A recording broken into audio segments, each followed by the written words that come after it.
देवघर में छठ महापर्व को लेकर श्रद्धा और सुरक्षा दोनों का अनोखा संगम दिख रहा है। उपायुक्त नमन प्रियेश लकड़ा के नेतृत्व में प्रशासन ने सभी प्रमुख घाटों का निरीक्षण कर तैयारियों की अंतिम समीक्षा की है। घाटों पर डेंजर जोन की पहचान, सुरक्षा घेरा, तैराकों की टीम और सफाई व्यवस्था को सुदृढ़ किया गया है। डीसी लकड़ा ने कहा कि छठ केवल आस्था नहीं, अनुशासन और जिम्मेदारी का प्रतीक है। इधर बिहार विधानसभा चुनाव की सरगर्मी ने पर्व के माहौल में नई रंगत भर दी है। सीमावर्ती इलाकों में सुरक्षा बढ़ा दी गई है, जबकि नेताओं की आस्था यात्रा भी सुर्खियों में है। लोग मान रहे कि इस बार राजनीति का अर्घ भी घाटों पर चढ़ेगा। श्रद्धालु संध्या और उषा अर्घ की तैयारी में जुटे हैं। उम्मीद है छठ मैया सबका कल्याण करेगी। डाली भेलो, 250 भेलो, 400 भेलो, 120 भेलो सूप, सुक्ति भेलो 70, देखो मतलब कढ़ली भेलो 80 रुपया जोड़ा, बीनी 20 रुपया। यही रेट चल रहा है अभी? हाँ यार। क्या नाम हुआ? हरी मौली। देखिए डलिया जी इसको 450 होना चाहिए, 600 बोल रहा है, महंगा है, लेना ही पड़ेगा, कोई उपाय है नहीं। क्या किया जाएगा? तो पूजा तो करना ही है, तो महंगाई है तो लेना ही पड़ेगा, कम बेसी करके मानेगा, ठीक है, नहीं तो लेना ही पड़ेगा। तो पिछले साल से इस बार क्या लग रहा है? पिछले साल से इस बार महंगाई के शुभ अवसर पे हम लोग सभी घाटों का निरीक्षण कर रहे हैं। इसमें संबंधित जो भी संबंधित विभाग हैं, चाहे वो नगर निगम है या बिजली विभाग है, और जो भी पूजा समितियाँ हैं, हमारे अन्य जो भी पदाधिकारी खासकर ग्रामीण क्षेत्र में BDO जैसे उन लोगों को भी निरीक्षण करने के लिए निर्देश दिया गया है। सबसे पहले तो चूँकि ये आस्था का पर्व है तो साफ़ सफाई रखना बहुत ज़रूरी है, और छठ महापर्व के ही अवसर पे हमारी जो जल स्रोत है, जो नदियाँ तालाब हैं, उनके वो साफ़ सफाई करने का बहुत अच्छा मौका रहता है।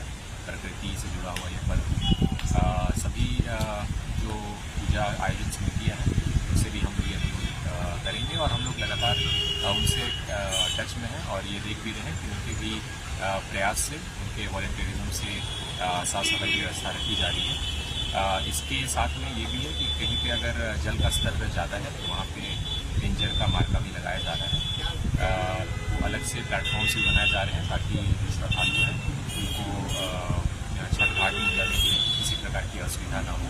हम लोगों ने छठ महापर्व के लिए संयुक्त आदेश जारी किया है, जिसमें कि कुछ एडवाइजरी हम लोगों ने दिया है।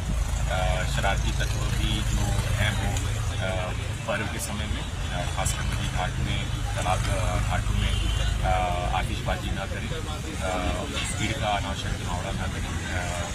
इसके अलावा हमारे जितने भी विधि व्यवस्था से संबंधित पदाधिकारी हैं, कर्मी हैं, उन लोगों को निगरानी रखने के लिए हम लोगों ने 2 दिन रोस्टर वाइज ड्यूटी में लगाया है। हम लोग जिला प्रशासन की ओर से सभी देवघर के निवासियों को छठ महापर्व की हार्दिक शुभकामनाएं देते हैं।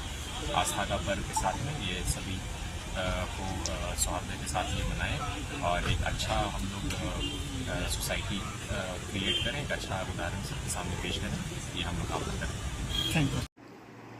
देखिए, आस्था का महापर्व है छठ पर्व। बिहार और झारखंड और यूपी कह ले, इस क्षेत्र में जो सबसे बड़ा पर्व के रूप में जो मनाया जाता है वो छठ पूजा है। और जब आप युवाओं की बात कर रहे हैं और क्रेज़ की बात कर रहे हैं, तो बिल्कुल युवाओं में क्रेज़ कह लें, आप जो कह लें, ये बहुत ज़्यादा है इस पर्व को लेकर। और चाहे वो युवा हों, चाहे बुज़ुर्ग हो, जो भी हो। और मैं एक बहुत स्पष्ट उदाहरण दे सकती हूँ छठ पर्व को लेकर। जो लोगों के प्रति जुनून है, लोग जिस तरह से छठ पर्व मनाते हैं, उसका साफ तौर पर उदाहरण है बिहार चुनाव।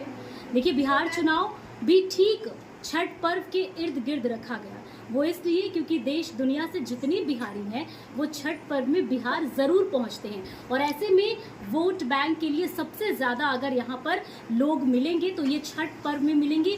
ये आप देख ली कि राजनीतिक गुटों में भी लोगों को पता है कि कितना बड़ा महापर्व है, और इस समय छठ पर्व के बीच में चुनाव रखना भी उनके लिए कितना फ़ायदेमंद होगा। तो ये एक स्पष्ट उदाहरण है कि कितना बड़ा पर्व है ये, क्या इसको लेकर लोगों की जुनून है। ये जुनून साफ तौर पर इस डिसीजन को लेकर भी दिखाता है। जी बिल्कुल सही। हम लोग हर साल अपने अपने घर से बैंगलोर, दिल्ली, कोलकाता हर जगह से आते हैं छठ मनाने के लिए नानी के पास।